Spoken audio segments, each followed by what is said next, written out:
All right, let's talk about something that is, well, it's just incredibly frustrating. That feeling when you pour absolutely everything you have into your work, only to watch someone else get ahead. You're left wondering, what's really going on here? I mean, you know the feeling, right? You see their work and you just know yours is better. You're the one putting in the hours, perfecting the craft, showing up early, staying late.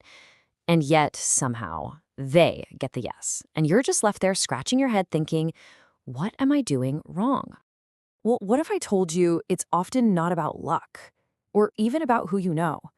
Turns out, they've mastered a kind of currency that most of us don't even realize we're trading in. That currency is reputation. And once you understand how it works, oh man, it changes everything. So, to really get a grip on this, let's dive into a story.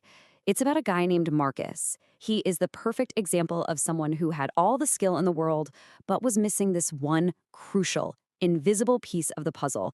Okay, so Marcus, this guy was a master at his craft. I mean, he could diagnose an engine just by the sound it made. But here's the thing, talent wasn't paying the bills. 2 years after he opened his own shop, working these grueling 12-hour days, he was just sinking deeper and deeper into debt. And the worst part, he's watching these less skilled, less honest shops totally thrive. And this is him, right? At his breaking point. He's asking himself a question that, let's be honest, so many of us have faced. Is doing the right thing actually costing me everything? This single moment, it could literally define his entire future. So that breaking point, it all came down to a single choice.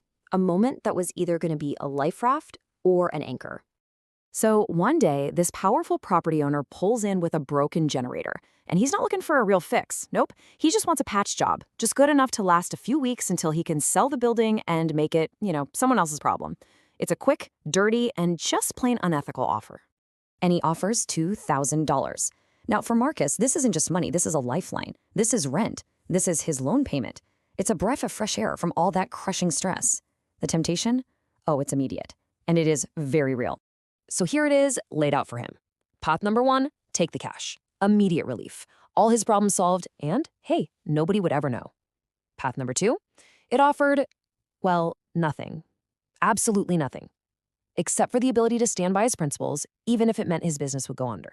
Marcus looks up at the sign above his garage, Hayes Honest Repairs. And right then, he makes his choice. He turns down the money. He chooses his name over the cash. And he has no idea if it's the right move, only that it's the one he can live with. So in that moment, he probably thought he'd just completely destroyed his future. But what he didn't realize was that someone was watching. An old farmer named Frank, who'd been a long-time observer, was about to pull back the curtain on a system that Marcus had just bought into without even knowing it existed. Frank called it the invisible bank, and the idea is actually pretty simple. He said, your reputation, that's your real wealth. It's a currency that grows over time. Every single time you tell the truth when a lie would be easier, or you do excellent work that you think nobody even sees, you're making a deposit.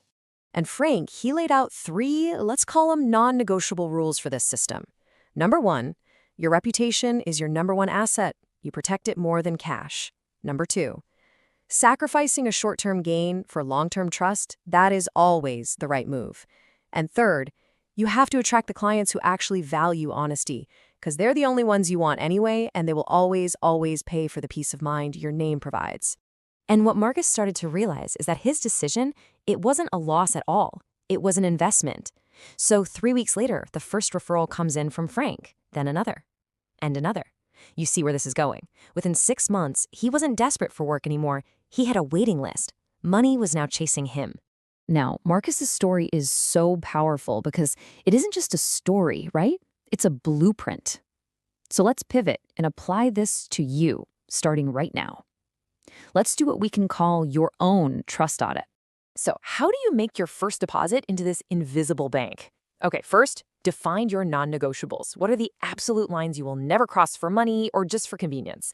Second, you gotta master the invisible work. You know what I'm talking about. It's the stuff nobody checks, the corners no one sees. It's like cleaning up your code for the next person or restocking the coffee even when nobody's looking. Do that stuff perfectly. And finally, play the long game. When you mess up, and you will, don't hide it. Owning it is one of the biggest deposits you can possibly make. It shows your integrity is more important than your ego. And look, this is not just some theoretical exercise. I want you to actually think about this for a second. What is one small, concrete thing you're going to do today to build your reputation? It could be anything. Double-checking your work one last time, or maybe having that honest conversation you've been putting off. Because ultimately, that's what this is all about. The success you see in other people, it wasn't just a stroke of luck. It was built, one decision at a time, one deposit at a time, often in those quiet moments when nobody else was even there to see it. It was built grain by grain. If you enjoyed this video, please give it a like. And don't forget to subscribe and hit the notification bell.